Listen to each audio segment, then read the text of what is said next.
നമ്മുടെ ജെൻസി കുഞ്ഞുങ്ങൾ മോശമാണെന്ന് ആരാ പറയുന്നത്? അല്ല, ചില ആളുകൾ പറയുന്നത് കേട്ടാൽ പുതിയ കുഞ്ഞുങ്ങളൊക്കെ മോശമാണ്. പണ്ടത്തെ ആളുകളൊക്കെ വളരെ ഗംഭീര വ്യക്തിത്വമുള്ളവരായിരുന്നു. ഗംഭീരമായ വേരുകളുള്ളവരായിരുന്നു. ഊരുള്ളവരായിരുന്നു. ഇപ്പോഴത്തെ കുഞ്ഞുങ്ങൾക്ക് വേരുമില്ല, ഊരുമില്ല എന്ന മട്ടിലാണ് ചിലരൊക്കെ പറയുന്നത്. അതൊരു എക്സാജറേഷൻ അല്ലേ? ജെൻസി കുഞ്ഞുങ്ങൾക്ക് എന്താണ് അത്ര വലിയ കുറവ്? വെറുതെ ചിന്തിച്ചു നോക്കുക. ഡിജിറ്റൽ നേറ്റീവ്സ് എന്നവരെ വിളിക്കാറുണ്ട്. ഈ ഡിജിറ്റൽ ലോകത്ത് അവരുടെ കഴിവ് ഞങ്ങളെപ്പോലുള്ള ആളുകൾ കണ്ട് അമ്പരം നിന്നിട്ടുണ്ട്. എത്ര ഫാസ്റ്റായിട്ട്, എത്ര ക്വിക്കായിട്ട് അവർ കമ്മ്യൂണിക്കേഷൻ നടത്തുന്നു. എത്ര ഫാസ്റ്റായിട്ട് ആശയങ്ങൾ കൈമാറുന്നു. എത്ര ഫാസ്റ്റായിട്ട് ഒരു രാജ്യത്ത് നിന്ന് മറ്റൊരു രാജ്യത്തിലേക്ക് അവർ കണക്റ്റഡ്നെസ് കൊണ്ടുവരുന്നു. അത് പണ്ടത്തെ ആളുകൾക്ക് അസാധ്യമായ കാര്യമല്ലേ? ഇനി എത്രമാത്രം ക്രിയേറ്റീവാണ് പുതിയ കുഞ്ഞുങ്ങൾ. വെറുതെ എപ്പോഴെങ്കിലും നിങ്ങൾ ചിന്തിച്ചിട്ടുണ്ടോ? ചില നേരങ്ങളിൽ നമ്മളവരെ കുറ്റപ്പെടുത്തിക്കൊണ്ടേയിരിക്കുകയാണ്. പക്ഷേ അസാധ്യമായ വിധത്തിൽ കമ്പ്യൂട്ടർ ആർട്ടിന്റെയും മറ്റു ലോകത്തിലേക്ക് അവർ പ്രവേശിക്കുന്നുണ്ട്. ഇനി വളരെ റിയലിസ്റ്റിക് ആണ്. നിങ്ങളൊരു ജെൻസി കുഞ്ഞിനോട് സംസാരിക്കുക. അവൻ ഫ്യൂച്ചറിനെ കുറിച്ച് വളരെ വ്യക്തമായ പദ്ധതികൾ ഒരുക്കിയിട്ടുണ്ട്. നമ്മളൊക്കെ നമ്മുടെ മാതാപിതാക്കൾ പറഞ്ഞു തന്ന ഡോക്ടർ, എഞ്ചിനീയർ അങ്ങനെയുള്ള ഒരു ഭൂമികയിൽ ജനിച്ചവരാണ്. ഇന്നത്തെ കുഞ്ഞുങ്ങൾ എന്തെല്ലാം സാധ്യതകൾ കണ്ടെത്തുന്നുണ്ട്. പണം എങ്ങനെ കണ്ടെത്താം, എങ്ങനെ ഉണ്ടാക്കാം, എങ്ങനെ സേവ് ചെയ്യാം, വ്യക്തമായിട്ട് അവർ പഠിപ്പിച്ചു തരുന്നുണ്ട് നമ്മെ. ഇനി പല ആളുകളും പറയും ഇപ്പോഴത്തെ കുഞ്ഞുങ്ങളൊക്കെ മയക്കുമരുന്നിന്റെയും ലഹരി സാധനങ്ങളുടെയും പിന്നാലെയാണെന്ന്. ഇവിടെ പഠനം പറയുന്നത് എന്താണ്? പഠനം പറയുന്നത് കള്ളുകുടിയുടെയും മറ്റു കാര്യത്തിൽ അവര് വെല്ലുന്നവരായിരുന്നു പണ്ടത്തെ ആളുകളെന്നാണ്. ഇത് ഞാൻ പറയുമ്പോൾ പണ്ടത്തെ ആളുകൾ എന്നെ തല്ലാൻ വരും. ഞാൻ പറയുന്നത് കണക്കുകളാണ്. കണക്കുകൾ അനുസരിച്ച് നിങ്ങൾ പറയുന്ന അത്രയ്ക്ക് പ്രശ്നക്കാരല്ല ഇപ്പോഴത്തെ കുഞ്ഞുങ്ങൾ. ഇനി അവർ ഹാർഡ് വർക്കിംഗ് അല്ല, ഭയങ്കര മടിയന്മാരാണെന്നാണ് നമ്മൾ പറയുക. അപ്പൊ അവര് പറയും ഞങ്ങൾ സ്മാർട്ട് വർക്കിംഗ് പ്രിൻസിപ്പിൾ ഉള്ളവരാണ്. ഹാർഡ് വർക്കിനേക്കാൾ നല്ലത് സ്മാർട്ട് വർക്കാണ്. സമയം മുഴുവൻ കളഞ്ഞ് ജോലി ചെയ്യുന്നതിനേക്കാൾ നല്ലതല്ലേ കൃത്യമായിട്ട്, സ്മാർട്ടായിട്ട്, വ്യക്തതയോടുകൂടി, കൃത്യതയോടുകൂടി വർക്ക് ചെയ്യുന്നതെന്ന്. ഇത് ആരാണ് ശരി, ആരാണ് തെറ്റെന്നൊന്നും കൃത്യമായി പറയാൻ എനിക്ക് സാധിക്കില്ല. പക്ഷേ ഈ സ്മാർട്ട് വർക്കിങ്ങിനും അതിൻ്റെതായിട്ടുള്ള നന്മകളുണ്ടെന്ന് നമ്മളെല്ലാവരും തിരിച്ചറിയേണ്ടതല്ലേ? ഇനി വർണ്ണ വൈവിധ്യങ്ങളെ കുറിച്ചൊക്കെ വല്ലാതെ നെഗറ്റീവ് മൈൻഡോടുകൂടി ചിന്തിച്ചിരുന്നൊരു കാലമുണ്ടല്ലോ. പഴയ കാലത്ത് ജാതി മത ഭേദങ്ങളൊക്കെ ധാരാളം കൊണ്ടുവരുമായിരുന്നു പലരും. ഈ പറയുന്ന ജെൻസി കുഞ്ഞുങ്ങൾക്ക് അത് അത്ര വലിയ പ്രശ്നമാണോ? ലാംഗ്വേജിന്റെ ബൗണ്ടറികളും ബാരിയേഴ്സും ഇല്ല. റിലീജിയന്റെ ബൗണ്ടറികളും ബാരിയേഴ്സും ഇല്ല. ഇനി ജാതി മത ഭേദ പ്രശ്നങ്ങൾ അവരെ അധികമായിട്ടൊന്നും ബാധിക്കുന്ന കണ്ടിട്ടില്ല. അവരിങ്ങനെ വെയിൽ പോലെ പരന്ന് മഴ പോലെ പെയ്ത് ആളുകളിലേക്ക് ഇങ്ങനെ സഞ്ചരിച്ചുകൊണ്ടിരിക്കുകയല്ലേ. അതൊരു വലിയ കാര്യമല്ലേ? വസുദൈവ കുടുംബകം എന്ന് നമ്മൾ പണ്ട് പറഞ്ഞിരുന്ന കാര്യം ഇപ്പൊ സംഭവിക്കുന്നുണ്ട്. ലോകം ചുരുങ്ങി ചുരുങ്ങി ഒരു കുടുംബമായിട്ട് മാറിയിരിക്കുകയാണ്. തൊട്ടടുത്ത് നിൽക്കുന്ന ആ, മറ്റൊരു മറുനാട്ടുകാരൻ പണ്ട് മറുനാട്ടുകാരൻ തന്നെയായിരുന്നു. ഇന്ന് അകലെ നിൽക്കുന്ന ഒരു മറുനാട്ടുകാരൻ തൊട്ടടുത്ത് നിൽക്കുന്നവനെ പോലെയാണ്.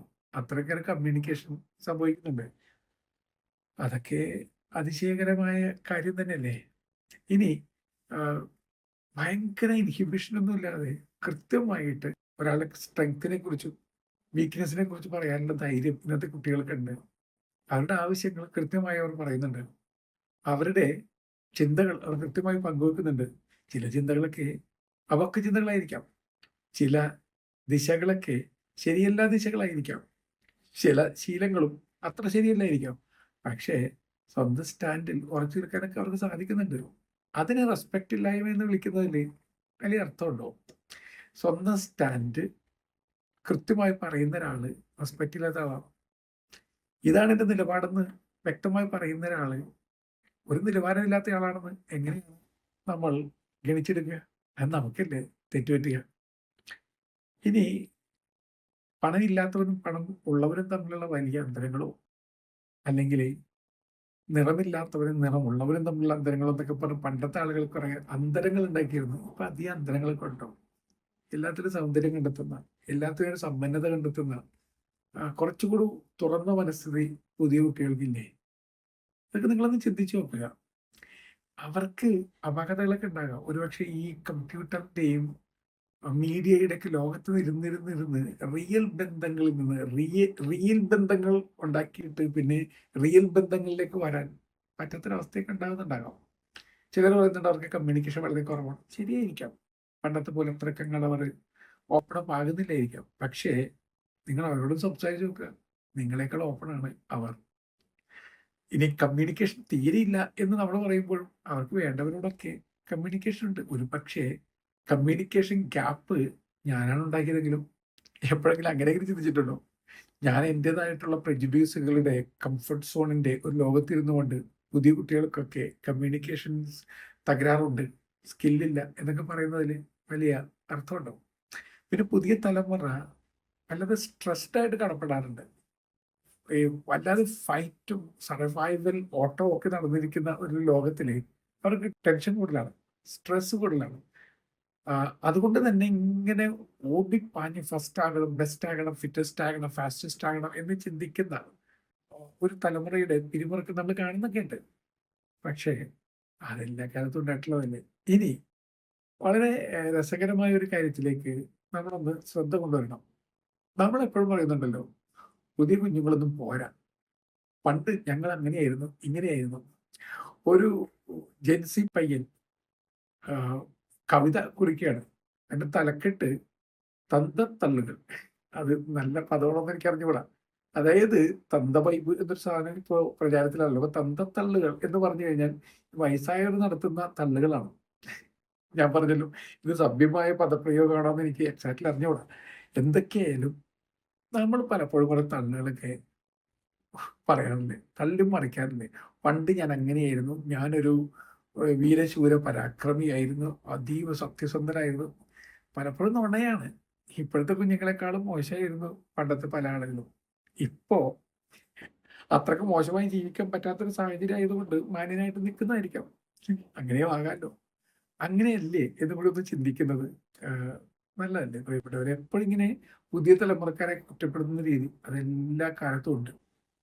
ഈ ജെൻസി പിള്ളേർക്ക് സംഘടനകളിലൊന്നും താല്പര്യമില്ല, അവർ സംഘടനാ പ്രവർത്തനത്തിലേക്ക് മുന്നോട്ട് വരുന്നില്ല എന്നൊക്കെ പറയുന്നതിലും എക്സാക്ട്ലി സത്യമുണ്ടോ?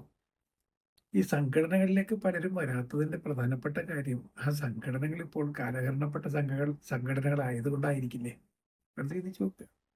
അല്ലെങ്കിൽ സംഘാടകരൊക്കെ സംഘടിപ്പിക്കുന്നത് മുഴുവൻ തങ്ങൾക്ക് എന്തെങ്കിലും നേട്ടമുണ്ടാക്കാനാണെന്നുള്ള ബോധത്തിൽ നിന്നായിരിക്കില്ലേ ഒരു പക്ഷെ പുതിയ ഒരു സംഘടനയിലേക്കും വരാത്തത്? ചിലർ പറയും അവർക്ക് പരമ്പരാഗതമായിട്ടുള്ള രീതികളോടൊക്കെ, പാരമ്പര്യങ്ങളോടൊക്കെ പുച്ഛമാണോ? എനിക്കറിഞ്ഞുകൂടാ. നല്ല പാരമ്പര്യങ്ങളൊക്കെ മാനിക്കുന്നവർ തന്നെയല്ലേ ഇപ്പോഴത്തെ കുഞ്ഞുങ്ങൾ. ഡിബേറ്റ് ആയിരിക്കാം, ചില ആളുകൾക്ക് എതിരഭിപ്രായം ഉണ്ടാകാം. പക്ഷെ ഞാൻ കാണുന്നത് അത്രക്ക് തലതിരിഞ്ഞ പിള്ളേരൊക്കെ ഇപ്പോൾ ഉണ്ടോ? പണ്ട് കുഞ്ഞുണ്ണി മാഷ് എഴുതി, പഴയ തലമുറയ്ക്ക് തലയില്ല, പുതിയ തലമുറയ്ക്ക് മുറയില്ല. കുറച്ചൊക്കെ ശരിയായിരിക്കാം, കുറച്ചൊക്കെ. എല്ലാത്തിലും പൂർണ്ണമായി ശരിയും പൂർണ്ണമായി തെറ്റൊന്നുമില്ലല്ലോ. പിന്നെ നമ്മളുടെ ചില കരച്ചിലുകളുണ്ട്. പണ്ടത്തെ കാലം പുണ്യകാലം, ഇന്നത്തെ കാലം പാപകാലം, പണ്ടത്തെ കാലം ബെസ്റ്റ് കാലം, ഇപ്പോഴത്തെ കാലം കഷ്ടകാലം. അത് നമ്മൾ എല്ലാ കാലത്തും പറഞ്ഞിട്ടുണ്ടെന്ന്. അതുകൊണ്ട് ഇന്നുള്ളവരൊക്കെ വളരെ മോശമാണ് എന്ന് നമ്മൾ ചിന്തിക്കുമ്പോൾ അതിൽ കുറേയൊക്കെ ശരിയില്ലായ്മയുണ്ട്. പിന്നെ നമുക്കൊരു പ്രശ്നമുണ്ട്, പണ്ടത്തത് എല്ലാം സൂപ്പറാണ്, ഇപ്പോഴത്തെ ഒന്നും പോരാ. പണ്ടത്തെ പാട്ട്, പണ്ടത്തെ രീതി, പണ്ടത്തെ നാട്, പണ്ടത്തെ നേതാക്കൾ, പണ്ടത്തെ സിനിമകൾ, പണ്ടത്തെല്ലാം നല്ലതാണ്. അത് പറയുന്നതിൽ എക്സാജറേഷൻ ഇല്ലേ? ഇന്നത്തേതിനും അതിൻ്റെതായ ഭംഗികളില്ലേ? ഈ ഭംഗി എന്ന് പറയുന്നത് പണ്ടത്തേത് ഇന്നത്തേത് എന്ന് പറഞ്ഞ് മാറ്റി നിർത്താൻ പറ്റും? എല്ലാ കാലത്തും സൗന്ദര്യമുണ്ട്, എല്ലാ കാലത്തും സത്യമുണ്ട്, എല്ലാ കാലത്തും അഴകും അതിൻ്റെ ആഴങ്ങളുണ്ട്. പണ്ടത്തേത് വളരെ നല്ലതും ഇപ്പോഴത്തെ വളരെ മോശം എന്ന് പറയുന്നത് അത് എക്സാക്ട്ലി കറക്റ്റ് അല്ലെന്നാണ് എൻ്റെ വിശ്വാസം. ഈ പുതിയ ആളുകൾ കൊള്ളില്ല, പണ്ടത്തെ ആളുകൾ നല്ലതായിരുന്നു എന്ന് പറയുന്ന രീതി ഇന്നോ ഇന്നലെയോ തുടങ്ങിയതല്ല. 6500 വർഷങ്ങൾക്ക് മുമ്പ് ഏൻഷ്യന്റ് മെസോപ്പൊട്ടേമിയ. അന്നത്തെ കാലത്തെ ചില മൺപലകകൾ കണ്ടെത്തി. ചില മൺപലകകൾ വായിച്ചു കഴിയുമ്പോൾ നിങ്ങൾ ചിരിച്ച് മണ്ണ് കപ്പും. 6500 വർഷങ്ങൾക്ക് മുമ്പ് അന്നത്തെ മുതിർന്നവർ പറഞ്ഞതിങ്ങനെയാണ്: യുവാക്കൾ ചീത്തയല്ല, ചീഞ്ഞവരാണ്. അവർക്ക് ദൈവചിന്തയില്ല, മടിയുള്ളവരാണ്. അവര് കൾച്ചറിനെ ഇല്ലാതാക്കിക്കൊണ്ടിരിക്കുന്നവരാണ്. അത് തന്നെയല്ലേ നമ്മളിപ്പോൾ പറഞ്ഞുകൊണ്ടിരിക്കുന്നത്. ആലോചിച്ച് നോക്കുക.